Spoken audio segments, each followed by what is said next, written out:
On your radio at AM 1590, on the web, plus Google Home and Alexa. Ask for us by name. WPSL Digital 1590.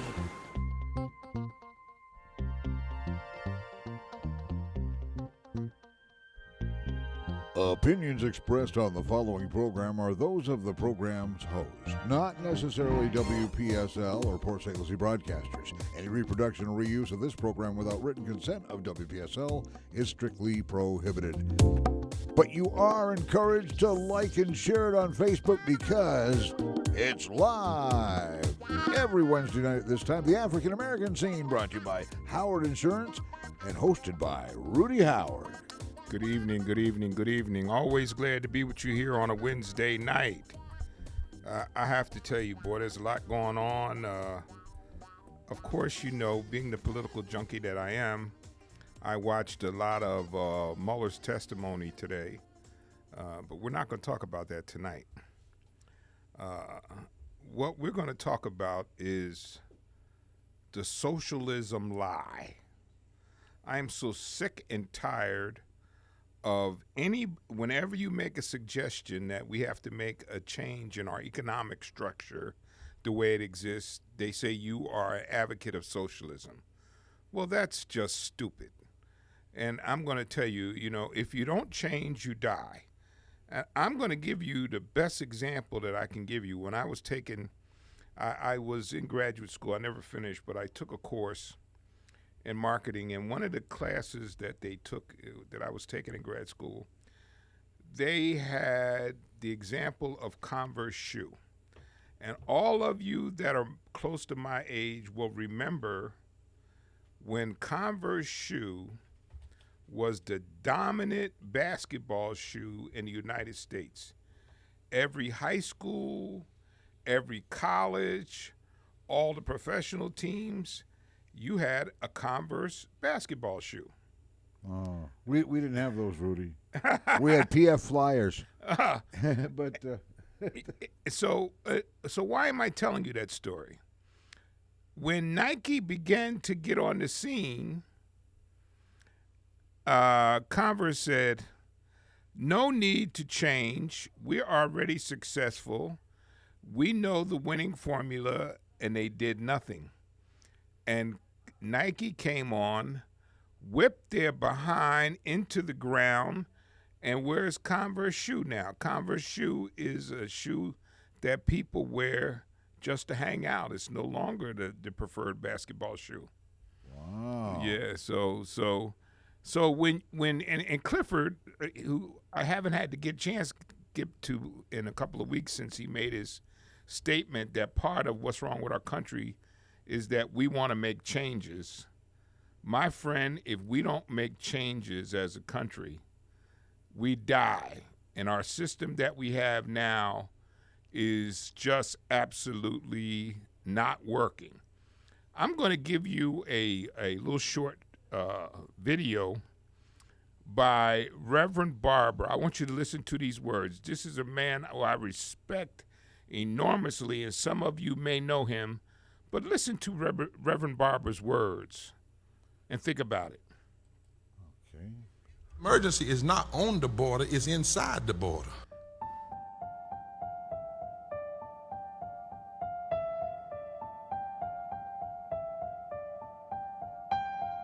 An article came out just yesterday that said if the minimum wage increases had kept up with corporate increases for corporations leaders, the minimum wage would be $33 an hour.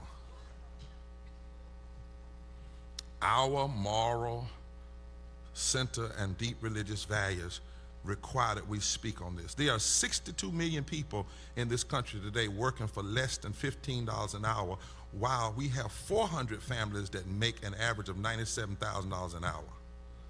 And we lock people up who want 15 in a union. And then when it comes to the South, the real emergency is not on the border, it's inside the border. And the real emergency is down here in the South, where extremists and a greedy oligarch continues to play poor white folk and poor black folk and poor brown people against one another. When the reality is,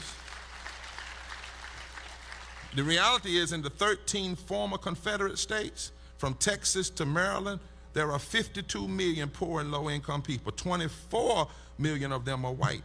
28 million are people of color.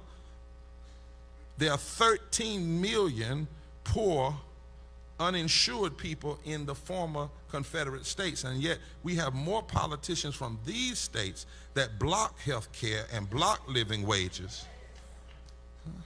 1/3 of the total number of the poor people in America come from 13 states. 13 states. 1/3 of the total poor white people in this country come from 13 states. 47% of all Texans are poor and low income. 12 million people, 4 million children, 9 million people of color, 3.7 million white. In this state, there are, while we are discussing ending a partial health care, 4.2 million are uninsured, the most in the country. And legislators and senators from this state who, when they got elected by voters in Texas, automatically got free health care, paid for by you, covering pre-existence, now want to vote and try to undermine the people having what they have. That's a form of moral sickness. When you get something only because the people elected you, and then you don't want the people that elected you to have the same thing that you have because you're more committed to the corporation than you are to the people. Wow. What did he say? If the minimum wage kept up with the way the corporate success goes, would have a minimum wage of $33 an hour by now. Is that amazing? That's totally amazing. Wow. Boy, let me tell you something. He backed it all up too now. So my conservative friends out there, I hope you heard what he had to say. Use a rather unusual phrase for the politically morally elite. Yes. Did you hear me say it's a moral sickness? A moral sickness. Boy, with a capital M and a capital S. Yes, indeedy. Wow. I'm going to give you something else. So you know, I read the book by Robert Reich, who is like one of my favorite people in the world. And he wrote a book called Saving Capitalism for the Many and Just Not the Few. And I took this passage out of his book to share with you tonight, since I'm talking about the socialism lie.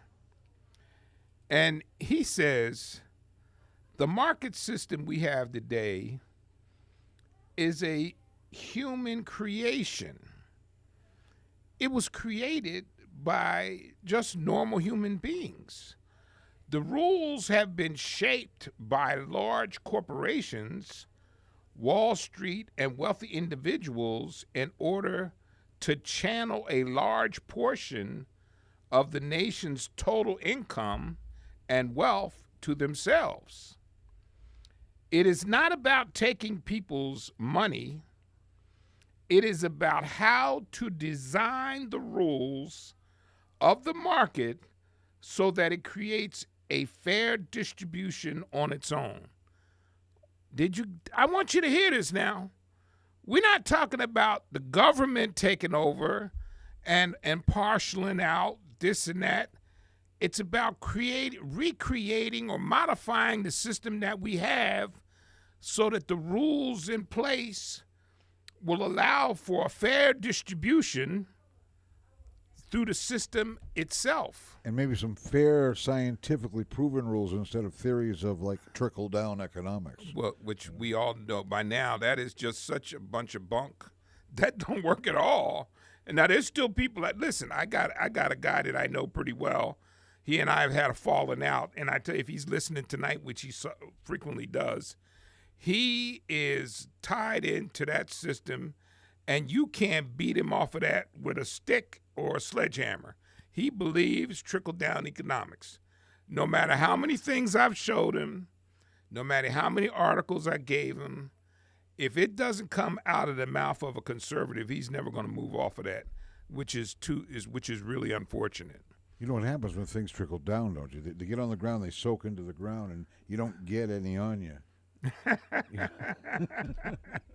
So, listen, I want to first highlight some issues, and I don't want to be one of those guys just always talking about how bad things are, but I want to give you some solutions as well. But let's talk about this socialism lie. It's a scare tactic. It's nothing more than a scare tactic. When President Trump says the squad wants to turn us into a socialist country, not true. I'm a businessman for over 20 years. I believe in the market, in a fair market, a competitive market. I believe in that. But the system we have now is broke. It doesn't work. It picks, although the biggest complaint from conservatives is that you can't pick winners and losers, the current market system does pick winners and losers. Now, the scare tactic has been very effective because what they make you believe is that people are trying to take your money. Other people are trying to take your money. People that are lazy are trying to take advantage of you.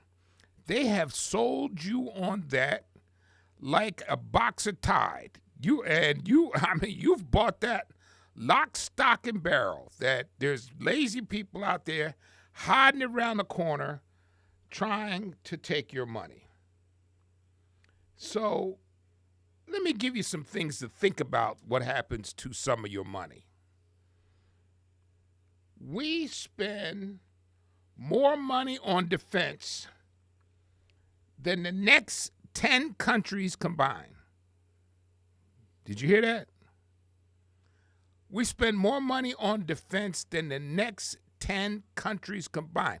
You combine all of the money they spend on defense, and it still will not equal what we spent, and we just committed to another $38 billion in defense spending, and simultaneously are proposing a $3 billion cut in food stamps.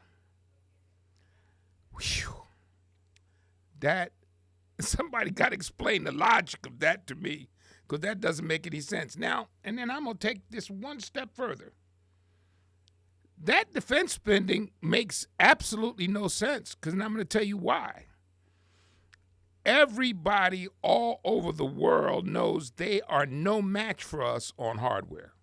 We have the most sophisticated planes, tanks, war vessels of any country in the world.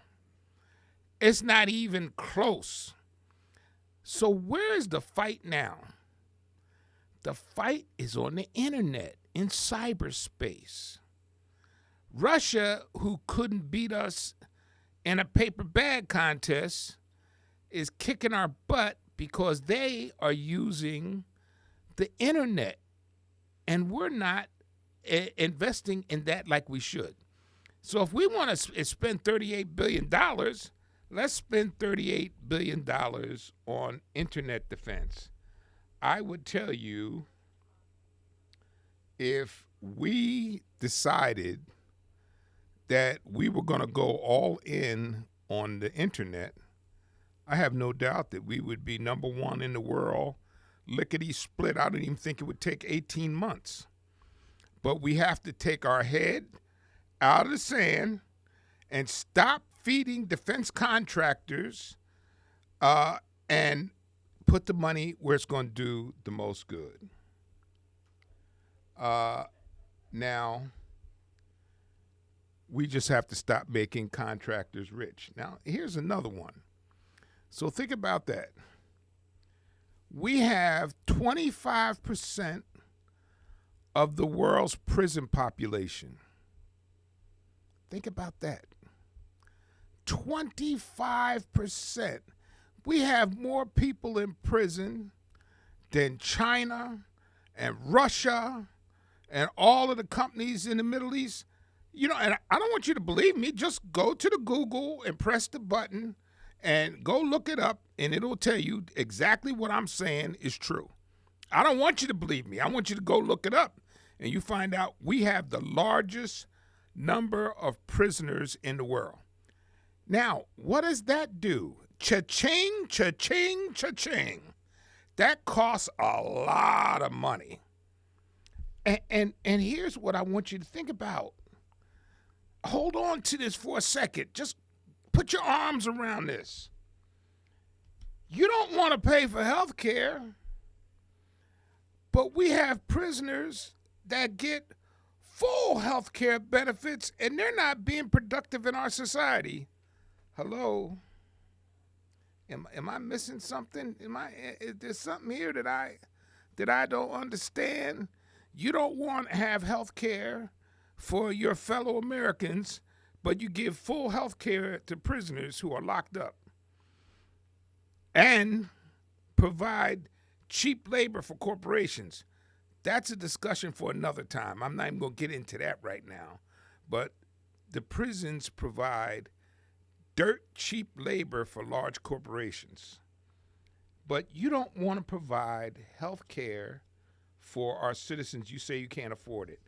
Now just imagine that number of people in prison, and I showed you this a long time ago, and I'm going to say, and for those of you who have been listening to me,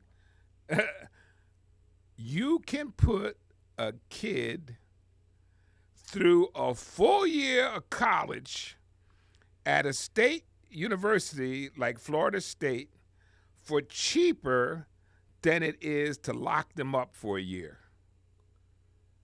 Now think about that for a second. So how many dollars could we save for locking up people that had a joint, and we lock them up for 20 years? Non-violent criminals, violent criminals, pedophiles, lock their butt up and throw away the key. I ain't got a problem with that. But if somebody had a joint and you locked them up for 20 years, that's just stupid. It doesn't even make any sense. Not to mention, we can't afford it. You talk about you can't afford health care. We can't afford to lock people up for 20 years for a nonviolent crime and then pay for it. Now, here's another one I want you to think about. Why do we have a cutoff of contributions for Social Security at $139,000? Do you know once you make $139,000 or more dollars, you're no longer obligated to make a contribution to Social Security? I'm not sure I understand that at all. Yes, Steve, on line one. How you doing, Rudy? Okay.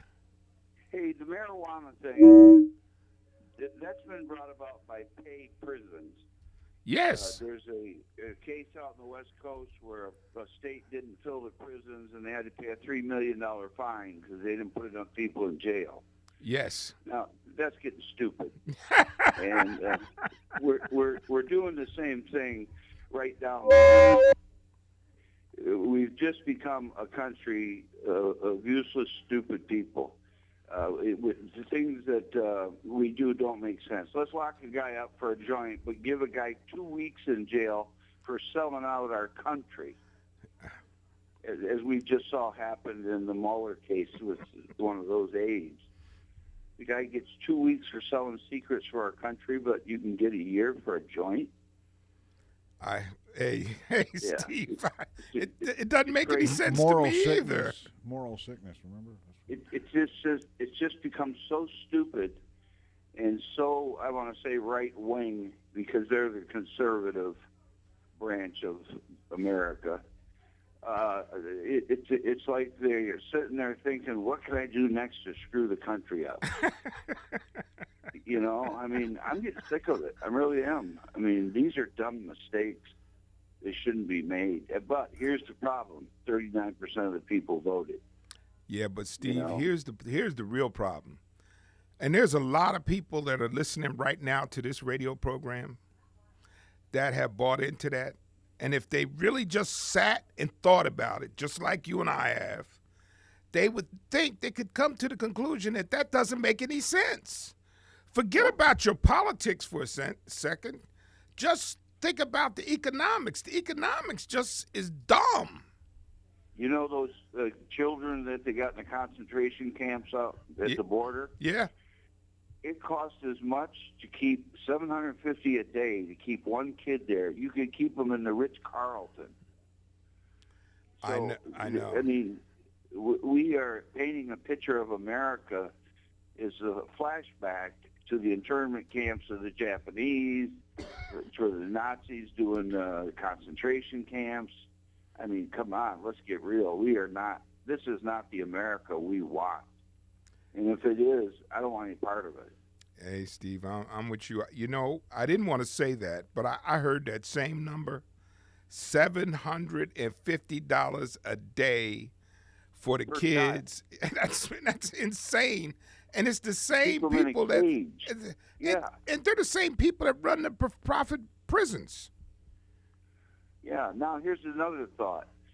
The psychological damage we're doing, these kids are going to carry their whole life. Oh, yeah. Now we're going to have to deal with them when they're teenagers and adults and they're unbalanced. Yep. And you think you got a problem now? Yeah. You're really going to have a problem. I agree, So, Steve. and until America wakes up, gets off their dead butt, and gets involved, we're going to watch this country go down the tubes. Well, And I'm not kidding. well, People think I'm kidding. I'm not. No, listen, I was having a discussion with somebody last night, and she said to me, I'm afraid. And I said, you are? She said, yes. I'm not sure what this country is. It's not the country that I grew up with and Nope. that I grew up loving. She said, I don't know what we're coming to right now. I don't either, but I'm afraid for my daughter and granddaughter, and everybody says to me, why are you stashing all this money and pocketing? And I said, because I'm going to protect them. I'm not going to be here. Yeah, You know, I'm a tough old street kid. They're not. right. And I said, so they're going to need all the help they can get. But I said, unless America, remember, Rome lasted 300 years. America's second at about 245. Yep. But we're going down. We're like on a toboggan on an ice run. We're picking up speed as we're going downhill. Yeah. So, people, you better wake up. You think that just playing golf and going out to dinner is fun now. Wait till you can't play golf anymore, and dinner's too expensive. Amen, my And friend. we'll see. Thank All you. right, I'll let you go. Yeah, thank you. Wow. Thank you for being a faithful listener. Okay, you take care. Okay. Change is inevitable, though, You have to. and we have a fear of change out there Yes. being spread around. And the problem with that is change is inevitable. You can't stop change. Society evolves, and we must move along with it. Yes. Because if we don't, because we're afraid to change, well, I'm sure that there are a lot of people out there that have some thoughts on this. You might want to call this talk show at 340-15. Now you're like Steve Steve just did, did. yeah. Yeah, please. Change is inevitable. Now let me just go back now. I just told you before Steve called, and he's one of my longtime listeners, that the cutoff for Social Security contribution is $139,000. So if you make $139,000 or more, you no longer have to pay Social Security taxes. Would somebody explain to me why that is? And they say that we don't have enough money in the Social Security. Why are we making a cutoff of 139,000? When you get to 139,000, you don't have to pay anymore. Somebody want to tell me why that is? Because that makes no sense to me, because I, Mr. Businessman, I not only have to collect the money for my employees' Social Security, I have to make a co-contribution to her Social Security as well. And we got Winnie on line one. Yes, Winnie. How you doing, Rudy and Cliff? How you doing? I check. All right. I want to change gear a little bit. That's bad about Social Security. But anyway, that what the squad, Mario, the four Congress late women, what they really want from Trump, the Trump them. They don't want anything. Let me tell you something. Let me pull the veil down so you can see what's really happening here. What Trump's trying to do is to put these four ladies together and make them the face of the Democratic Party and paint them as extremists so that all the conservatives all over the country will feel as though if that's what the Democrats are and the Democrats propose to be, I don't want to have any part of them. So, brilliant strategy on his part, but that's exactly what he's trying to do. He's just trying to say that these women are extremists. Now, if you looked into the background of some of these women, like the number one that they like to pick on is Alexandria Ocasio. Let me tell you a little bit about her. She won second place in a science fair when she was in high school, a national science fair. Like 2,000 kids participated. She finished second. She's got a degree in international relations and economics. The lady is very, very bright. Oh yeah, I know. You don't see, you didn't know that. They want to make it like she was a bartender on the street that didn't know her left from her right. And one of the things I got really ticked off at somebody on Facebook, they said she didn't even know the three branches of the government. That was it. I had to chime in there because she probably knows more about the doggone Constitution than the person that was writing that. But that's what they're doing, Winnie. Just so you know. Yeah. Oh, okay. Thank you. You're welcome. Okay, so you know, we have that cutoff for the Social Security taxes, I don't understand that, but and then they say we don't have enough money for Social Security. Well, why aren't we making people continue to pay Social Security after 139,000? Here's another one I want you to think about. Now, all of these things here, you're worried about somebody getting food stamps, and all these things are hitting you in your pocketbook. How can a multi-billion-dollar company pay zero taxes? Zero. Amazon made like $19 billion and paid zero taxes. Can somebody explain that to me? I paid plenty of taxes and have had to pay more than the taxes that I paid in. And they paid none. And we got Steve on line one. Yes, Steve. Hey, Rudy. Yes. I just think you need another side of the argument here again. Okay. Hey, another saying is if you don't study history, okay, you're going to relive it. Okay. You and I grew up in a time when we kind of felt like the USSR had always been around. The USSR only lasted for 69 years. Uh-huh. And I came across, did you get my letter today? I did, and I didn't have a chance to read it before I came on air. I didn't think you wanted it. But in that letter, there's a place where you can go look at, I think it's 1933, the Constitution that the USSR established for their country, and read it and study it. And first of all, the number 1 and the number 10 articles in it. And then kind of think about that when you're talking about socialism and what we see, that you have this perception of conservatives and of socialism and what it is, and why that conservatives fear socialism in a way. And we are gradually working towards more and more of a socialistic type of view, where the individual's results or individual collective identity is more important than individual freedom. And statistically, they've spent, since LBJ, $15 trillion in the war on poverty. That's a lot of money. Are you going to give me? Are you going to give me the conservative mantra that they spent that money and they got nothing in return? What they got in that time, by the percentages, you're a man of statistics. You're always quoting them to me. But the level of poverty and the statistical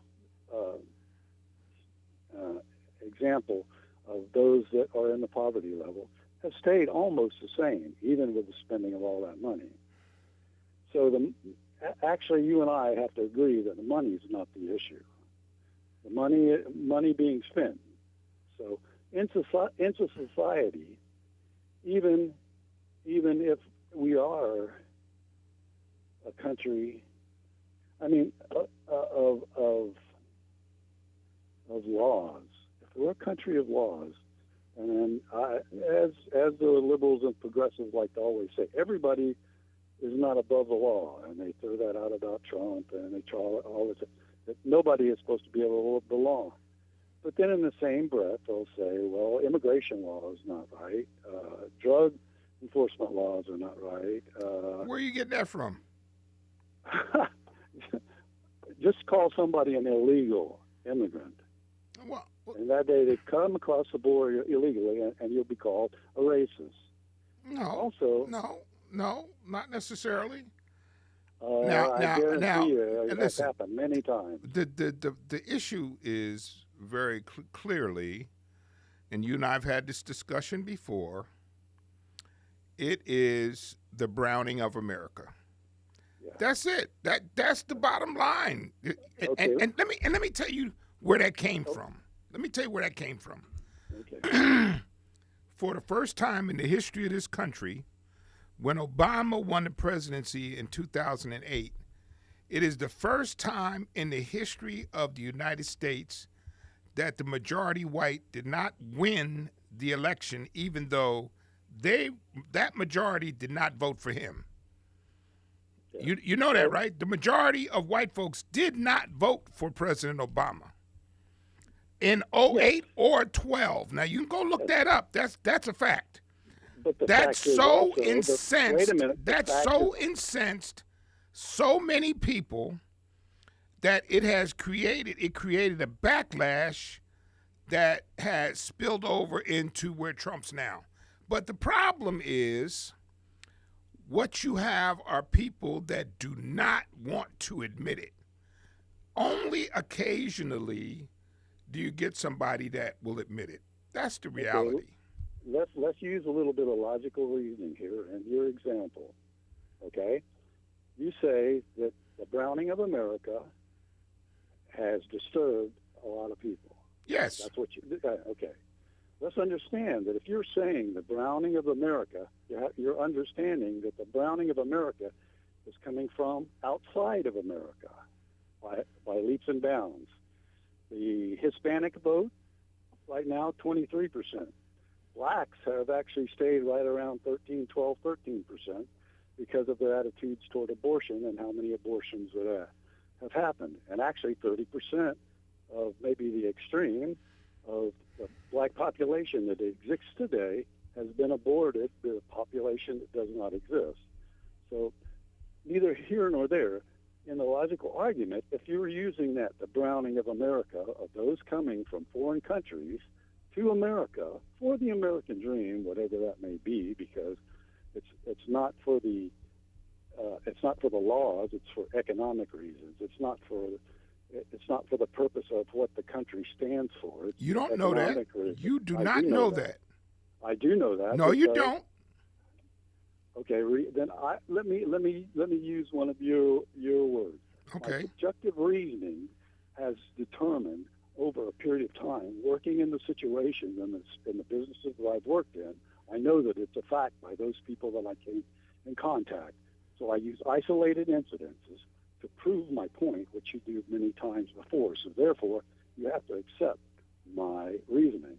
Now, what I am saying is, no, I don't. I don't have to accept it. I will listen to your reasoning. But go ahead. Listening, but the point being that where they are coming from is worse than a lot worse that they're willing to come here.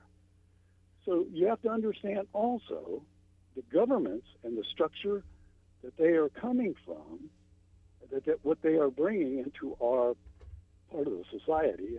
If you know anything about Miami and how Miami over the years became basically Cuban because the people would not speak English, they set up their own businesses, and they basically moved a lot of people out of Miami and a lot of the sections of Miami because they brought and they didn't assimilate.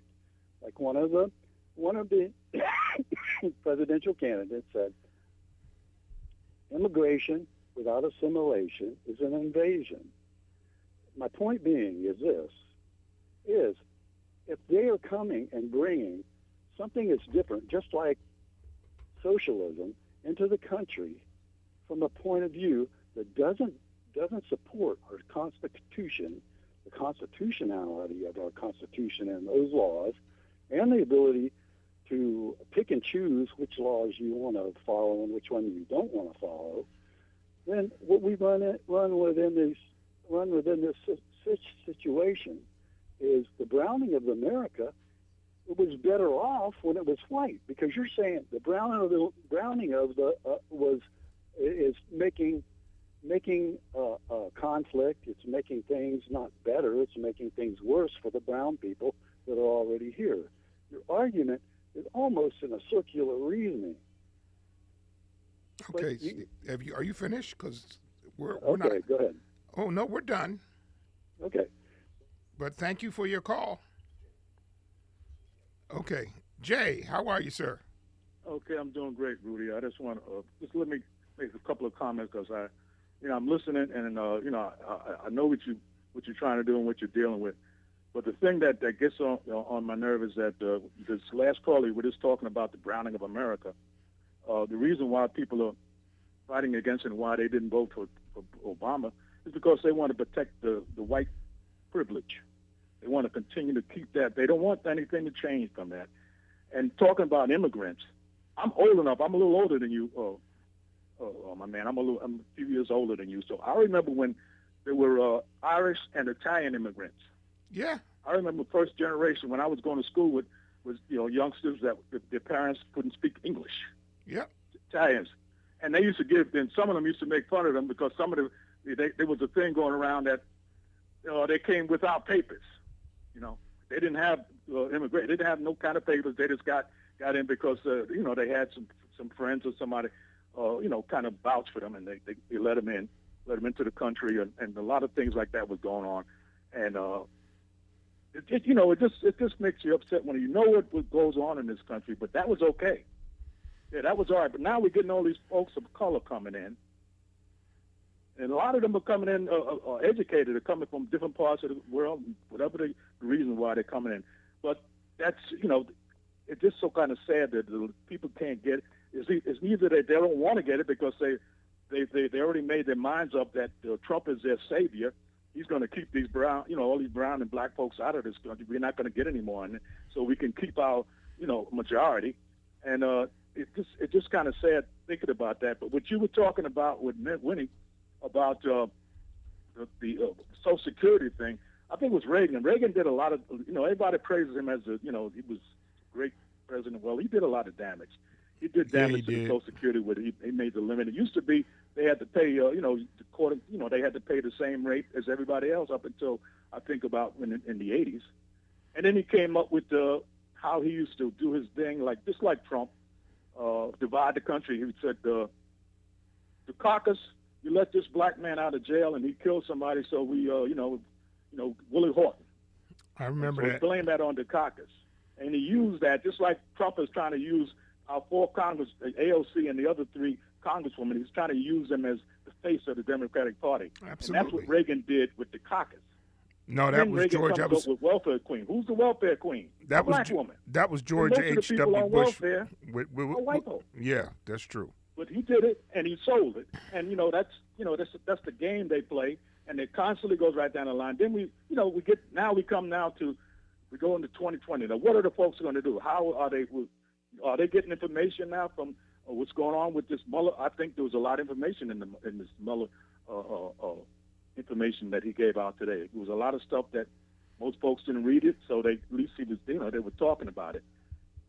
Yeah, that's true. And when he said that this country do we want a democracy in a country, or do we want to have fascism and dictatorship? It's up to America. It's up to us.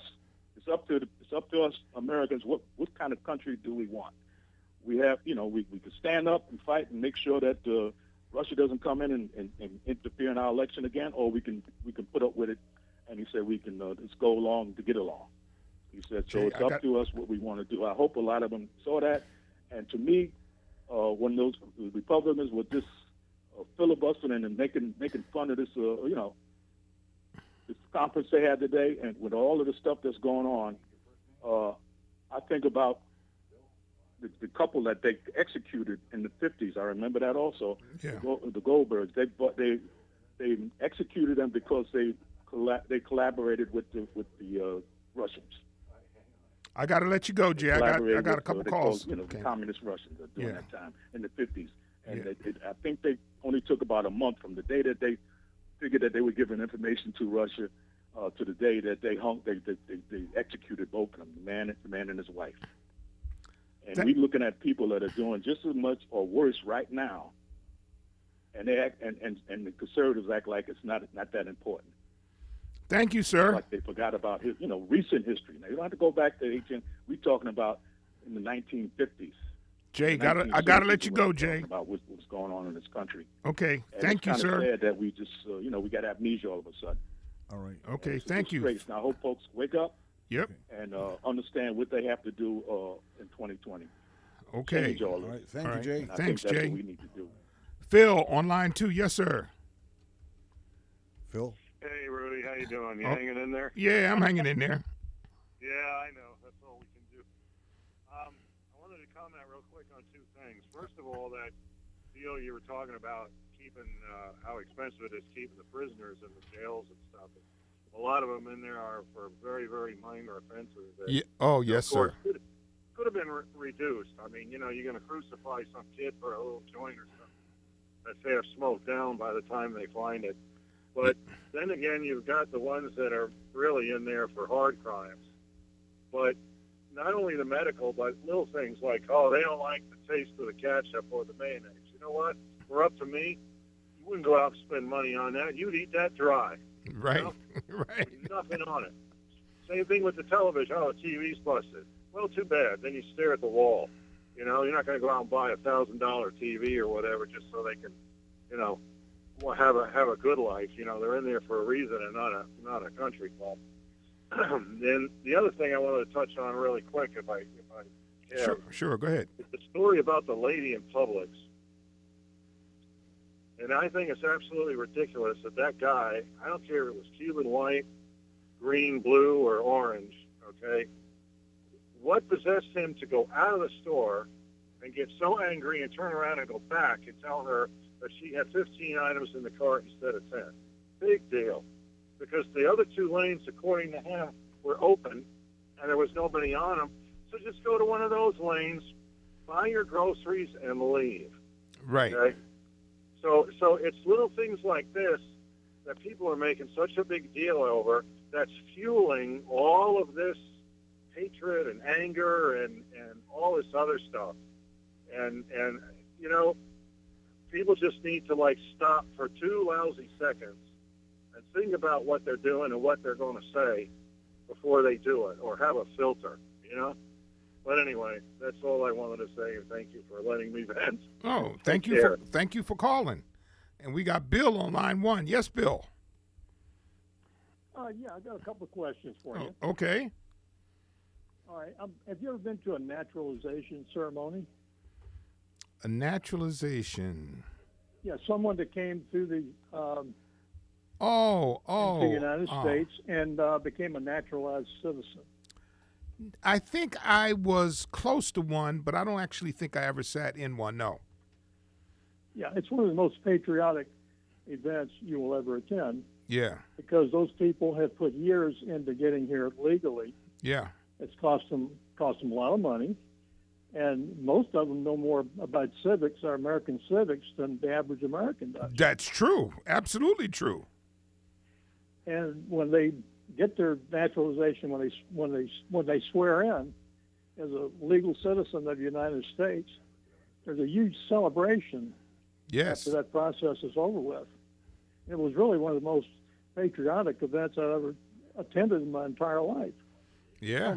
And my other question is, why is it okay for people to come in illegally and to have the problems at the borders that we're having now?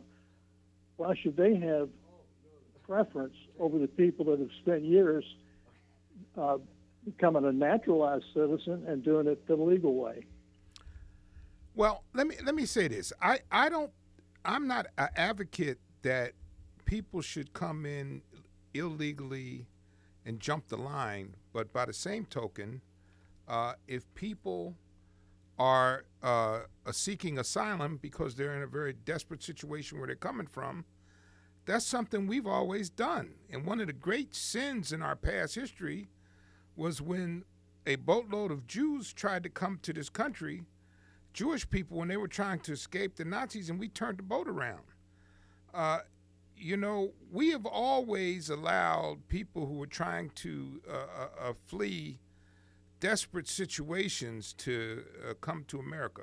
So I guess what I want to know is, while I don't have any real argument with you about wanting people to come in legally, why are we denying people asylum if they can prove that they're in a desperate situation? Well, I think they're supposed to prove to other countries before they get to America. If they're truly seeking asylum, they can seek asylum in the next country that they enter to get to America. But do you have a problem with them coming here to seek asylum? I have a problem in the sense that people are coming here under false pretenses. What false pretenses? In other words, they're saying they're seeking asylum. But do you know they're that they're not not really seeking asylum? They're just trying to get into this country. How do you know? Illegally. How do you know? Well, I think can you say that? Can you say that with authority? Yes, I can, because if you go to the Border Patrol, go to the immigration authorities, they have records on the number of people that are actually entitled to asylum, rather than just using that as a means to get into America illegally. You don't have to take my word for it. You can look it up yourself. Okay. Well, I got to let you go. I got another call. It's getting near the end of the hour, but thank you for calling, Bill. Yes, Brian. How are you, sir? I'm doing great. So, I know this doesn't always happen, but I actually agree with you on something. Oh. Don't take this to mean that I agree with you on everything. There are quite a few things that I do disagree with that have been said by you and some of your callers today. But you mentioned about all the people that are in jail, and this is really this is something that I do agree with you on because we have strayed. My views are not based on what the Republican Party says or what the Democratic Party says. I try to look at the Bible and apply it to all areas of life, including government. And God does lay out specific guidelines for a criminal justice system. And a few years ago, well, several years ago, we had a guy, back when computer parts were expensive, we had a guy that came in and bought about $600 worth of computer parts with a check. The next day, he bought about $550 worth of computer parts with a check. Both of those checks were bad. Now, we filed a complaint with the sheriff's department. They arrested him. They put him in jail. He went to prison. He was a drug addict, and he sold those computer parts and used drugs. Now, while he was in prison, we paid tax dollars to keep him there. Yes. And you paid tax dollars, and everyone else that's listening, if they're taxpayers, they paid tax dollars to keep him there. Yep. Now, the guy spent time in jail, and really, when you come out of jail, unless you have family or friends, I mean, you have nothing. You literally have no way of even supporting yourself. And so the guy did, we did receive some checks and we did receive money, but biblically, he would pay double restitution. There's no jail time. It's he learns from his mistakes by paying double restitution, which makes me more whole. I don't have to pay to keep him in jail. He learns responsibility, and no one has to go to jail, and no one has to have this bad criminal record and all this. So I think if we look at what the Bible says and we apply biblical principles to our judicial system, we would be a lot better off in this country. And there's no need to house 25% of the population in jail today. Well, my friend, every now and then so you mark this down. Mark this day down. I'm glad I'm sitting down. But listen, the last time we agreed on something, it was on your show. I took a position I thought you were not going to agree on, and you agreed, and I told Cliff to mark it down. Rudy and Brian agree on something.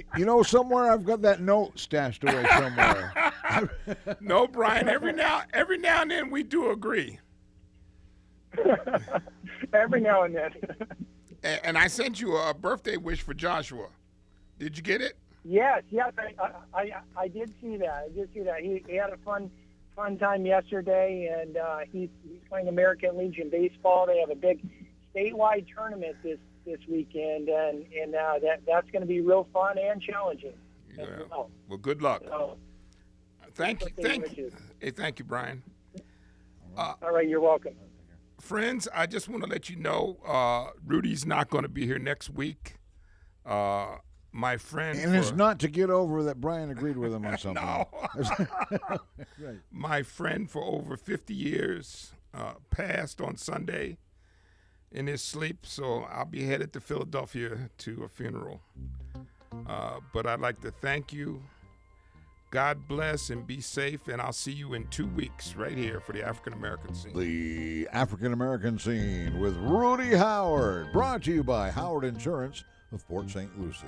Tune in every Wednesday evening in the 6 o'clock hour. And remember, video archives of this show and the callers that make it through, well, they can hang their heads in shame when everybody listens to them over and over again and sees how they really are sometimes. Not all of them, though, but just some of them. They know who they are. Tune in every Wednesday night. Now, video archives on YouTube. Look for WPSLTV.com. That'll take you directly to our YouTube presence. And that's where you'll find the African American Scene with Rudy Howard. This is WPSL Port St. Lucie, the talk of the Treasure Coast. It's 7 o'clock.